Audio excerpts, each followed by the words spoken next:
So again, let me continue with my lecture on the accounts and his part 4 of my lecture on this subject. So here, friends, we will see what is depreciation accounting, etc. So depreciation generally means the reduction in the efficiency of the assets with the lapse of time due to the wear and tear, maybe due to the physical decay, due to accidents, to deferred maintenance, and also due to negligence, obsolescence of technology, the inadequacy, etc., etc.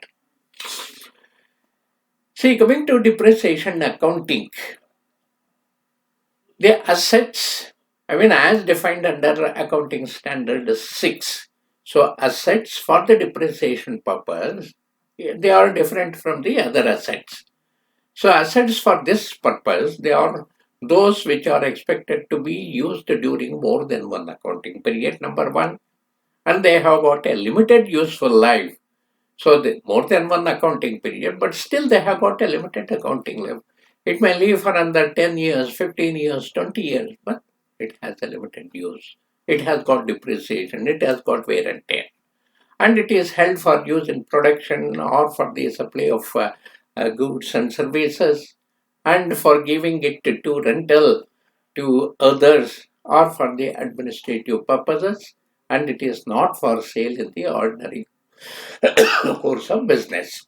So this is the definition for the depreciating assets. So all these three conditions should be fulfilled, then only it's an asset for the purpose of depreciation. For example, land does not fulfill the condition to what I said above, that is, it has got a limited useful life. No, it has got an unlimited useful life. So it is not an asset. For the purpose of depreciation, it's not a depreciable asset. And similarly, it applies to the forests, plantations, the regenerative natural resources, even the R&D expenditure, the goodwill, livestock. So these are not depreciable assets. They are different.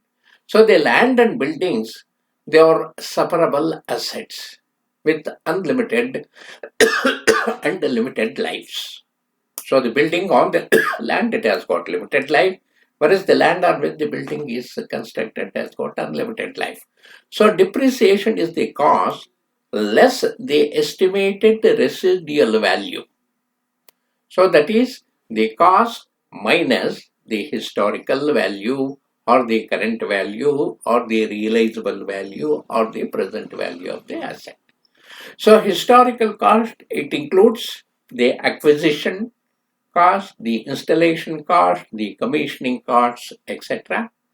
So companies should follow the rates laid down in the Companies Act 1956 for the depreciation purpose for various assets, and there is a schedule of rates, and they are the minimum rates.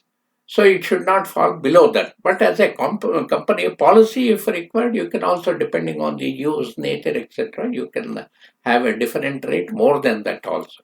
So different depreciation methods can be used for different assets. So different the depreciation rates also for the same nature of assets, depending on the nature of the company, you can adopt. For example, the own used vehicles and the let out vehicles depreciations can be different. So as per Schedule 14 of the Companies Act 1956, the individual items of the fixed assets costing less than certain value should be depreciated at 100% is also there. Now let us come to the meaning of the assets, liabilities, working capital, etc., etc. Say asset is what the organization owns, and it represents the economic value of the company. It is not for sale, generates the revenue over a period of time. And liability means what the organization owes to others. And working capital, it is current assets minus, means less the current liabilities. Current assets minus current liabilities, it represents the working capital. So let us also know the examples of current assets, current liabilities, fixed assets, so fixed liabilities, etc. So coming to current assets, the cash, bank balances, similarly the marketable securities, the bills receivables, and the inventory represent the current assets.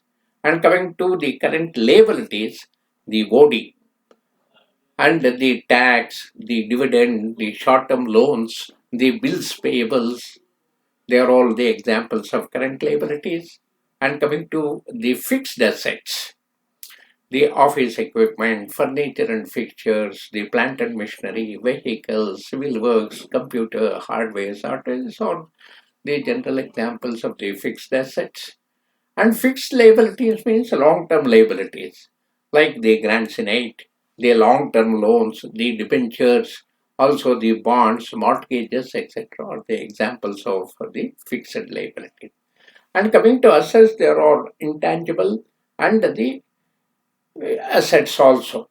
So the fixed assets and the intangible assets. The fixed assets we have seen like office equipment, the plant and machinery, furniture and fixture, etc. The vehicle, civil work. But the intangible assets or the assets which do not have any physical existence, but they have value to the company. So they are the patents, the copyrights, franchise, goodwill, trademarks. These are the examples for the intangible assets. And coming to inventory, the raw material, the spares, even the work in progress, the finished goods, etc., etc. So these are all the examples. These are the examples for the inventory. So with this, we shall end. The part three, and we will continue this.